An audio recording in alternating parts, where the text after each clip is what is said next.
Good morning विद्यार्थी मित्रों। कक्षा 10 में आज हम लोग 5वां अध्याय शुरू करने जा रहे हैं। इसका नाम है तत्वों का आवर्त वर्गीकरण।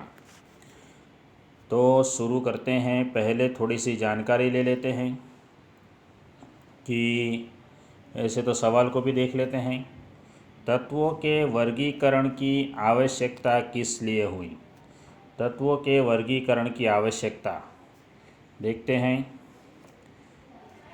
तो हमें पता है कि तत्व एक ही प्रकार के परमाणुओं से बने होते हैं और आज तक हमें 114 तत्वों की जानकारी प्राप्त है। सन 1800 तक केवल 30 तत्वों की जानकारी थी। इन सभी तत्वों की संभवतः भिन्न भिन्न विशेषताएं थी। जैसे जैसे विभिन्न तत्वों की खोज हो रही थी, वैज्ञानिक इन तत्वों के गुणधर्मों के बारे में अधिक से अधिक जानकारी प्राप्त करने में लगे थे।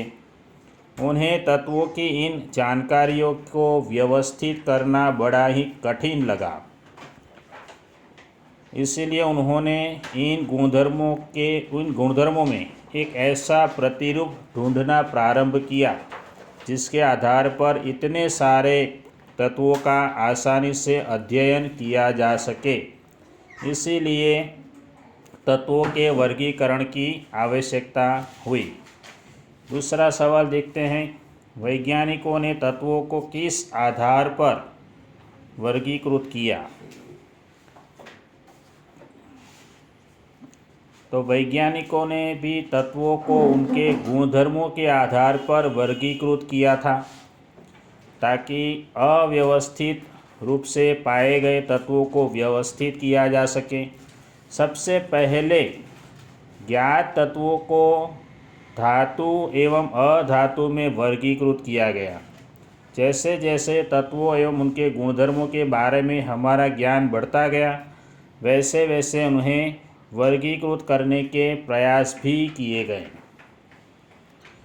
तीसरा सवाल है हमारे पास डोबराइनर के त्रिक समझाइए। तो देखते हैं डोबराइनर के त्रिक।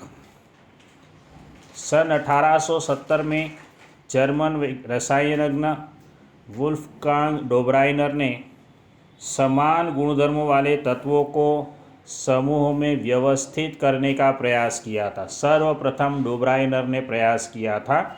उन्होंने तीन तत्वों वाले कुछ समूहों को तीन तत्वों की जोड़ियां बनाई थी, इसीलिए उसे त्रिक के नाम से जाना जाता है। तीन समूह वाले तत्वों को चुना और उनके समूहों को त्रिक कहा था। डोबराइनर ने बताया कि त्रिक के 3 तत्वों को उनके परमाणु द्रव्यमान के आरोही क्रम में रखने पर बीच वाले तत्व का परमाणु द्रव्यमान अन्य 2 तत्वों के परमाणु द्रव्यमान का लगभग औसत होता है।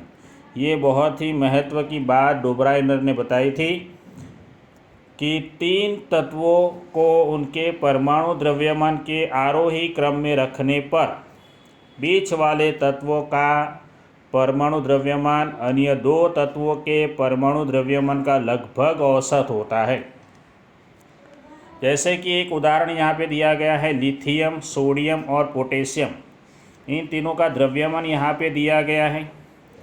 इसमें लिथियम और पोटेशियम, लिथियम का द्रव्यमान और ये पोटेशियम का द्रव्यमान जो है उसका औसत आप निकालेंगे तो बिल्कुल आप लोगों को बीच में जो सोडियम है उसके द्रव्यमान के लगभग औसत के बराबर मिलेगा। वो हम यहाँ पर चित्र में देखते हैं। देखिए यहाँ पर एक और बात यहाँ पे देख लेते हैं।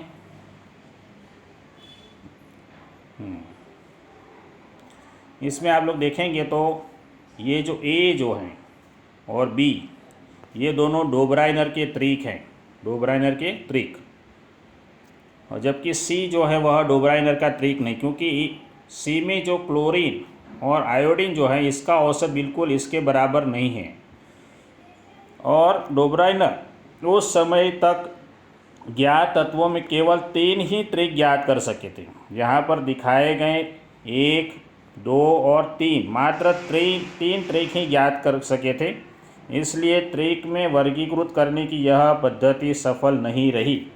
उसके बाद आए थे वैज्ञानिक, हमारे पास हैं न्यूलैंड। इसका हमारे पास चौथा सवाल है, न्यूलैंड का अष्टक का सिद्धांत समझाइए। डोब्राइनर के बाद तत्वों को वर्गीकृत करने का प्रयास किया गया था न्यूलैंड्स के द्वारा। उन्होंने तत्वों के गुणधर्मों का उनके परमाणु द्रव्यमान के साथ संबंध स्थापित करने के लिए प्रोत्साहित किया। 1866 में अंग्रेज वैज्ञानिक जॉन न्यूलैंड्स ने ज्ञात तत्वों को परमाणु द्रव्यमान के आरोही क्रम में व्यवस्थित किया। न्यूलैंड्स ने किस प्रकार व्यवस्थित किया?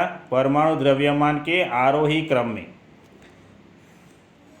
उन्होंने सबसे कम परमाणु द्रव्यमान वाले तत्व हाइड्रोजन से आरंभ किया था और 56वें तत्व थोरियम पर इसे समाप्त किया। तो डोब्राइनर के समय में 30 तत्व ज्ञात थे।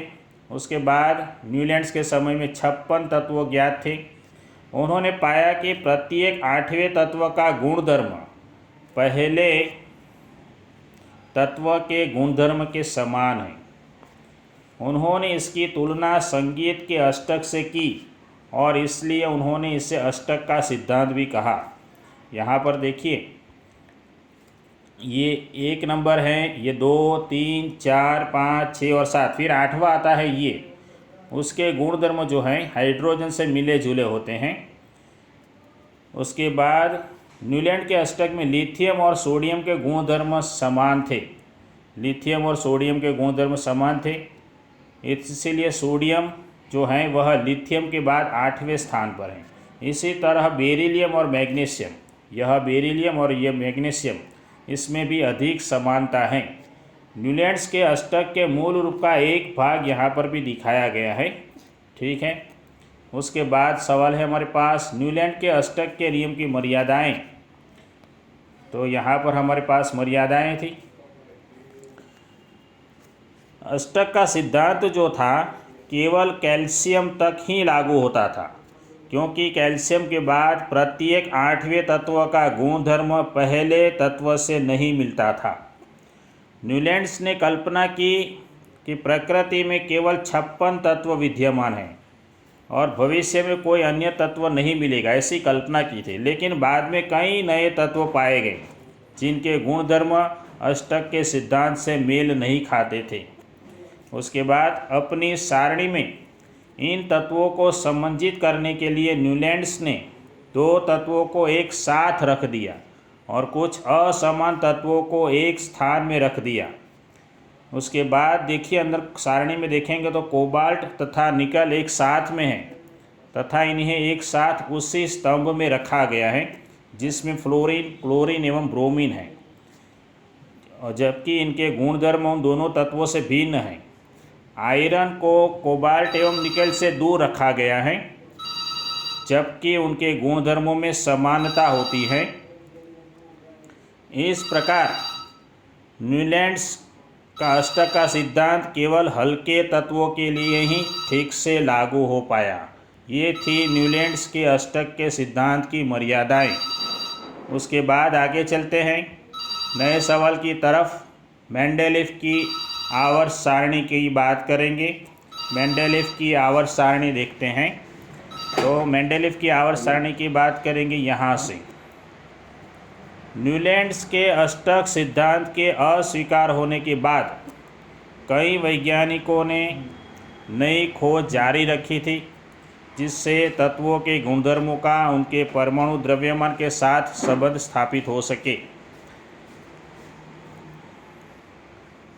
और तत्वों के वर्गीकरण का मुख्य श्रेय रूसी वैज्ञानिक थे दिमित्री इवानोविच मेंडेलीव, इनको जाता है।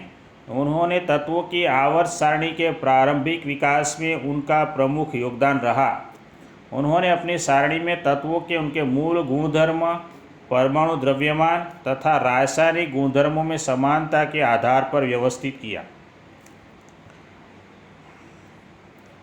जब मेंडेलीव ने अपना कार्य आरंभ किया तब तक 63 यानी 63 तत्व ज्ञात थे।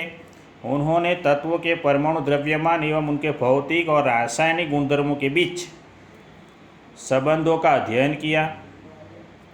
रासायनिक गुणधर्मों के अंतर्गत मेंडेलीफ ने तत्वों के ऑक्सीजन एवं हाइड्रोजन के साथ बनने वाले यौगिकों पर अपना ध्यान केंद्रित किया। उन्होंने ऑक्सीजन और हाइड्रोजन का इसलिए चुनाव किया क्योंकि ये अत्यंत सक्रिय हैं तथा अधिकांश तत्वों के साथ ये यौगिक बनाते हैं। तत्व से बनने वाले हाइड्राइड एवं ऑक्साइड के सूत्र को तत्वों के वर्गीकरण के लिए मूलभूत गुणधर्म माना गया। फिर उन्होंने 63 कार्ड लिए और प्रत्येक कार्ड पर अलग अलग तत्वों के गुणधर्म को लिखा। उन्होंने समान गुणधर्म वाले तत्वों को अलग कर दिया तथा इन पत्तों को पिन लगाकर दीवार पर लटका दिया। उन्होंने देखा कि अधिकांश तत्वों को आवर्त सारणी में स्थान मिल गया था। अपने परमाणु द्रव्यमान के आरोही क्रम में ये तत्व व्यवस्थित हो गए थे। यह भी देखा गया कि समान भौतिक एवं रासायनिक गुणधर्म वाले विभिन्न तत्व एक निश्चित अंतराल के बाद फिर आ जाते हैं। इसी आधार पर मेंडेलीफ ने आवर्त सारणी बनाई थी, जिसका सिद्धांत है तत्वों के गुणधर्म उनके परमाणु द्रव्यमान का आवर्त फलन होते हैं। मेंडेलीफ की आवर्त सारणी में ऊर्ध्व स्तंभ को ग्रुप कहा गया यानी समूह कहा गया और क्षैतिज पंक्तियों को आवर्त कहा गया था। ये रही मेंडेलीफ की आवर्त सारणी है हमारे पास, मेंडेलीफ की आवर्त सारणी। उसके बाद मेंडेलीफ की आवर्त सारणी की उपलब्धियां देखते हैं। आवर्त सारणी की उपलब्धियां, क्या फ़ायदे थे? तो आवर्त सारणी व्यवस्थित करते समय मेंडेलीफ को सारणी में अधिक द्रव्यमान वाले तत्वों को कभी कभी कम द्रव्यमान वाले तत्व से पहले रखना पड़ा, इसलिए उलटना पड़ा ताकि समान गुणधर्म वाले तत्वों को एक साथ रखा जा सके। जैसे कि कोबाल्ट और निकेल, इनसे सारणी में निकेल से पहले हैं। और इसके अतिरिक्त मेंडेलीफ ने अपनी आवर्त सारणी में कुछ रिक्त स्थानों को छोड़ दिया था।